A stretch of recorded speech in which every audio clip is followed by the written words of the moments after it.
Hola, ¿qué tal? ¿Cómo está? Bienvenido. Esto es Universo Deportivo. Como siempre, lo invitamos a compartir media hora todo deporte. Análisis, información, el invitado del día y el cierre del año. Si bien queda un fin de semana más por delante para Universo Deportivo, pero ya estamos en las vísperas de Navidad y, por supuesto, el balance que corresponde a un año deportivo realmente intenso.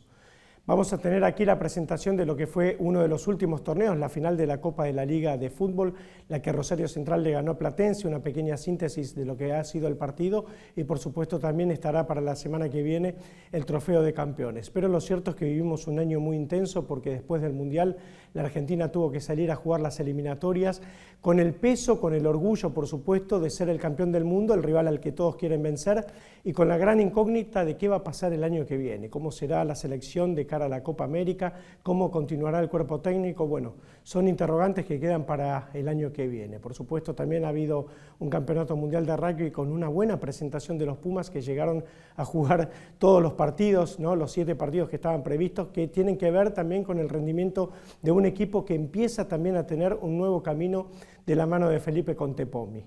Y por supuesto toda la actividad deportiva que está vinculada a lo que pasó y a lo que va a pasar. Porque el futuro del deporte está vinculado al 2024 que viene con una presencia de fútbol muy importante, con la Copa América, con lo que va a ser, más allá del torneo de Estados Unidos, también un torneo continental importante como la Euro, que se va a desarrollar en Alemania y con la impronta de la Copa Libertadores de América y la Copa Sudamericana. Pero todo eso lo vamos a desarrollar durante el año que viene. Mientras tanto, cerramos este universo deportivo de esta temporada con un fin de semana más por delante. Las siguientes instituciones auspician este programa: ADE, Asociación Dirigentes de Empresa; Fundación de Altos Estudios en Ciencias Comerciales; UCES, la excelencia, un compromiso; Produces, Centro de Producción Integral Multimedia, Radio y Televisión. 100 años de boxeo argentino en 12 combates legendarios. Es la última obra de Carlos Irusta en coautoría con Diego Morilla y Ernesto Cherquisvialo. Carlos ha escrito una cantidad de libros realmente fascinantes sobre boxeo. La biografía de Carlos Monzón, entre ellas para mí el más destacado porque refleja la historia de vida de quizás el máximo boxeador de la Argentina. Pero en este caso, junto a Morilla y a Cherquis, Carlos ha escrito este libro que tiene a 12 peleas que empiezan, por supuesto, con aquella que fundó, si se quiere, entre comillas, el boxeo argentino, que fue la del 14 de septiembre de 1923 entre Firpo y Jack Dempsey, que se cumplen 100 años dentro de unos días. Por eso estamos con Carlitos Irusta para hablar del libro. Gracias, Carlitos, por haber venido. Al contrario, gracias a vos por la invitación, como siempre, y por el cafecito. Vos sabés que en esto que compartimos siempre, ¿no? Que tiene que ver con la pasión por el periodismo, por el boxeo, por la actualidad, en definitiva. A veces pareciera que resumir todo el boxeo argentino en 12 combates, algunos quedan afuera, pero que también son 12 combates míticos, ¿no? Y que debe haber sido difícil para ustedes tres elegir 12 y dejar otros en un costado, tal vez. Sí, en realidad te diría que no fue tan difícil, salvo en algunos casos. Por ejemplo, Monzón, porque también podría haber, así como está Monzón Valdés, la segunda, que para mí es una muy buena opción, podría haber estado Monzón Benvenuti. Claro, claro. En el caso de Bonavena, bueno, por ejemplo Gregorio Peralta, pero estaba Muhammad Ali. O sea que la decantación vino sola, más allá de que, como suele ocurrir, después a través de Facebook y demás empezaron, pero falta Saldaño, Titayán, y bueno, está bien, pero es como vos.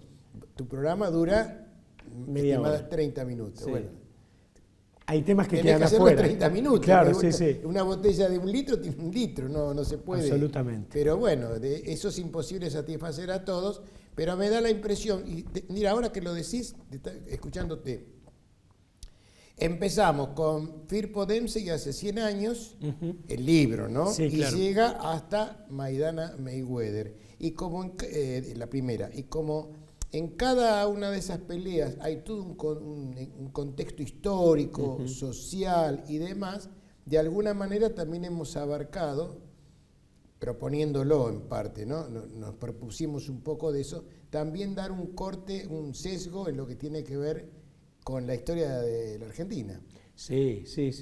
Sin grandes pretensiones, ¿no? No, por supuesto. Pero yo digo que pensando además no solamente en el lector argentino, sino el ser de habla hispana al libro, por supuesto, puede ser que también lo lea mucha gente de afuera y que necesite también un poco de ese contexto, más allá que cuando hablas de Gatica y Prada, estás hablando de Perón, eso lo conoce todo el mundo, Evita, pero bueno, el asunto es que ahí está el libro, y con una síntesis bastante grande de eso. Vos decías algo importante, que es este vínculo que existe entre las peleas y el momento histórico, ¿no? Y el desarrollo del país. Y Fabio lo cuenta bien en la historia de Gatica, el mono, en su película, porque hay un reflejo de toda esa época de la Argentina, amén de la vida de Gatica y de sus combates con Prada, ¿no? Sí, es como, a mí por ejemplo me tocó Justo Suárez, Julio Mocoroa, que para mí fue bárbaro, porque es enfocar la década del 30, la época de Irigoyen, de Gardel, el advenimiento del cine sonoro, o sea, hay un montón, y así pasa con cada una de las peleas, digo los que me tocaron a mí, pero realmente me cuesta trabajo verlo de afuera el libro, porque uno está involucrado, pero tratando de verlo objetivamente me parece que es un libro bárbaro para tenerlo y para guardarlo, porque ahí están todos los datos, toda la información, toda la historia, ¿no?, de cada uno. Si hablamos del primer capítulo, a mí me da la sensación de que es el momento fundacional del boxeo. Por supuesto que hubo un boxeo anterior, ¿no? Que hubo pugilismo desde mucho tiempo antes, pero que ese es el que pone a la Argentina, ¿no?, en el mapa mundial.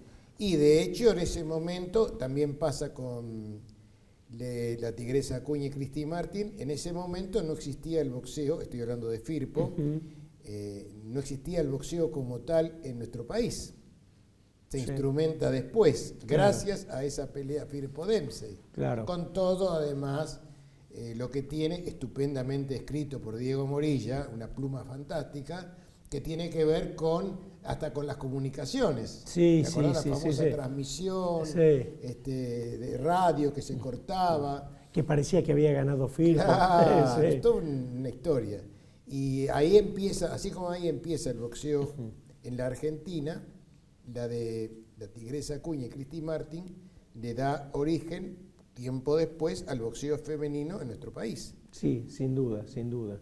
Era un boxeo, el de aquella época, el de Firpo y años anteriores, de las clases altas, relativamente. Por esta historia de Jorge Newbery. Sí, había una élite que, mirá, hace muchos años, ahora que decís esto, hace muchos años Francisco Paco Bermúdez, el técnico de Nicolino Loche está por supuesto en el libro, escrito magistralmente por Cherkis, me dijo, el boxeo va a terminar como empezó. ¿Cómo empezó? ¿Viste cuando te agarran? Dice, va a ser practicado por las clases altas, por algunas clases. Y en realidad lo que vos decís tiene mucha relación con esto, porque vos fijate que el boxeo empezó en los clubes sociales para gentlemen, en Inglaterra, en Buenos Aires. Jorge Newbery era un sportsman. Exacto. Y hoy por hoy, aunque es muy popular, no deja de ser un elemento, una actividad que mucha gente practica para su defensa personal, para su autocontrol y pagando a lo mejor un gimnasio, un entrenador, un trainer personal, no para ir a boxear. No, tal cual. Porque si vamos a la parte social, a mí esto me da pena decirlo, pero en nuestro país el boxeador ocupa una franja en la mente colectiva muy por abajo. O sea, un tenista interrumpió sus estudios para seguir el tenis. El boxeador no tiene estudios y no es tan así. No es tan así. No, por supuesto. Pero algo de eso hay, y bueno, hay un tango que habla justamente, Corrientes y Esmeralda, que habla de cuando un elegante o un cajetilla los calzó de cross, que era Jorge Newbery, ¿no? Claro. Y Firpo en su momento fue, ¿cómo podríamos decir? Un influencer personal, porque iba a los lugares más distinguidos, se sacaba fotos con todos los grandes músicos de la época, filmó películas, fue todo un personaje. Me piden una pausa, Carlitos. Bueno. Seguimos la charla con Carlos Irusta. Un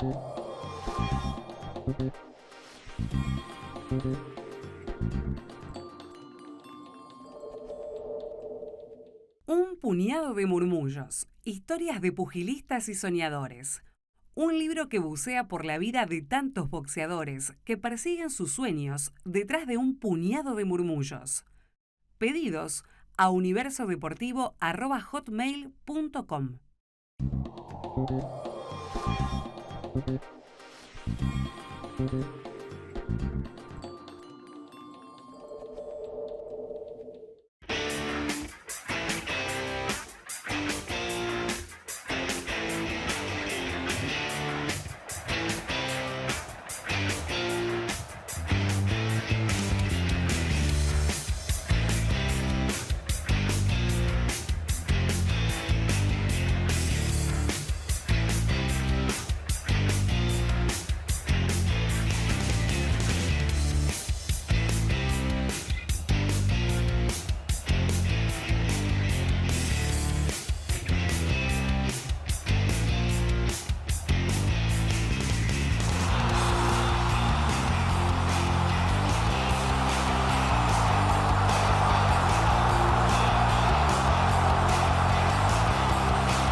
Seguimos la charla aquí con Carlos Irusta hablando de su libro junto a Diego Morilla y Ernesto Cherkis Vialo, que está vinculado a los 12 combates emblemáticos del boxeo argentino.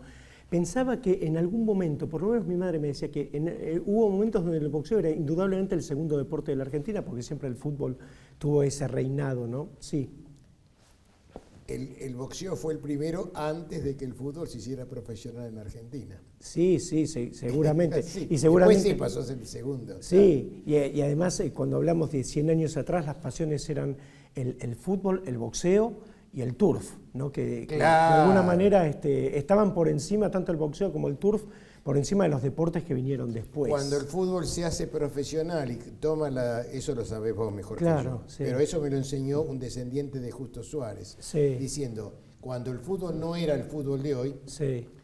Justo Suárez o Firpo acumulaban grandes cantidades de tapas de la revista El Gráfico. Sí, después sin el duda. fútbol, obviamente, como decía tu mamá, pasó a ser el segundo deporte.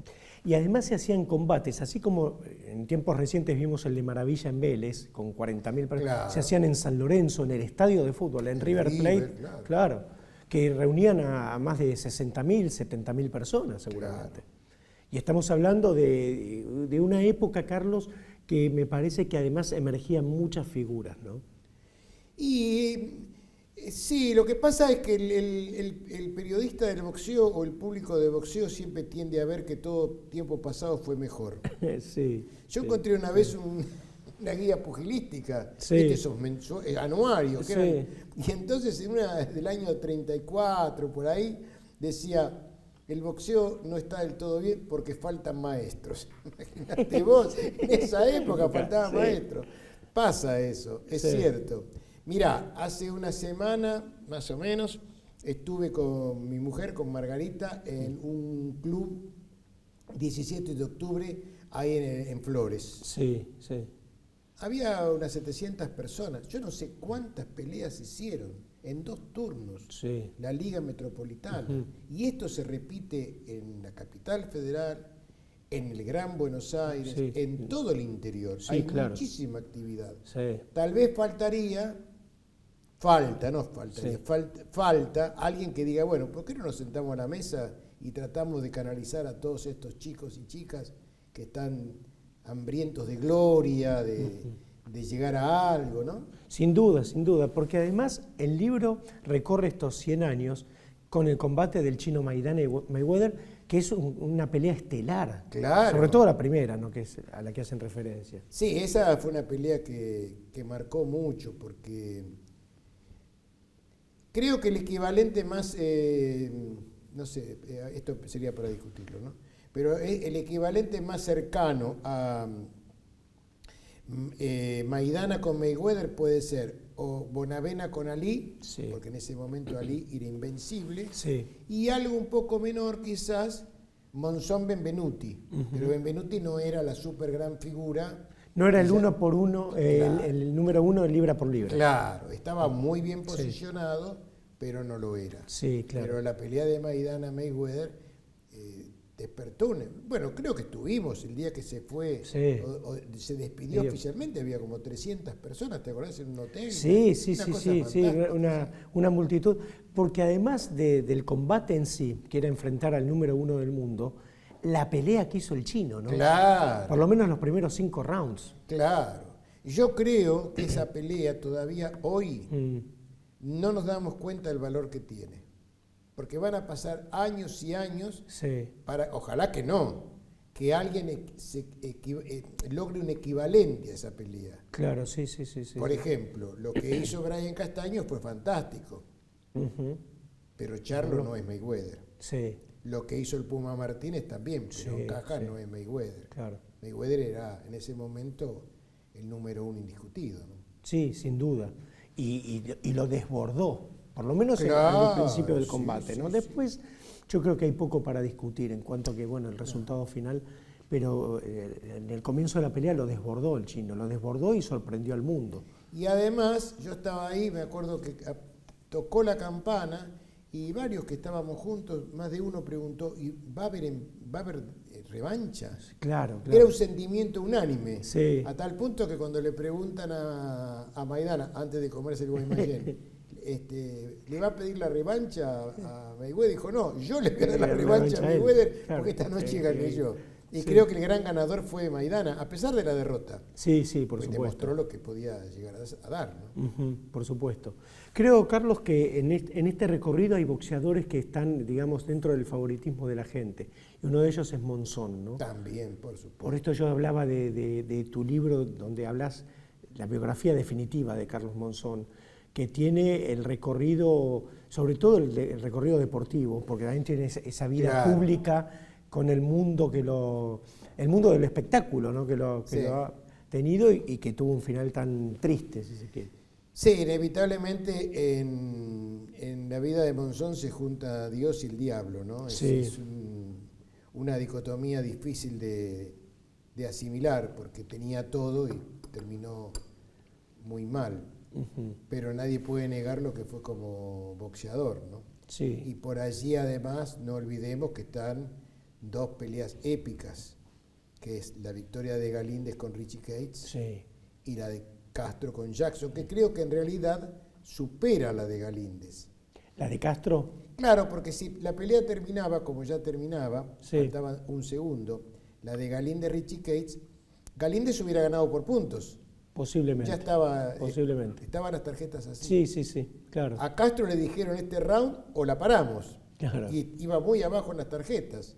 O Sí. sea que dio vuelta lo que parecía imposible. Lo que tiene la pelea de Galíndez, Carlitos, es que en las reglas de hoy quizás lo hubieran parado antes, ¿no? Y sí, y además... Hasta hubiera perdido, Víctor. Claro, y además hay una épica que es inevitable que tiene que ver con el paso del tiempo. Esas peleas se van convirtiendo en leyendas. Sí, sí, En sí, aquel sí, momento, sumado al tema que en ese mismo día lo habían matado a Oscar Bonavena, la pelea llegó por televisión, se vivió de una manera muy especial, sábado a la tarde, Sí, era en sí, Sudáfrica. claro. Entonces eso va alimentando también, y creo que pasa con la mayoría de estas peleas, ¿no? Un poco la leyenda, más que Castro Jackson.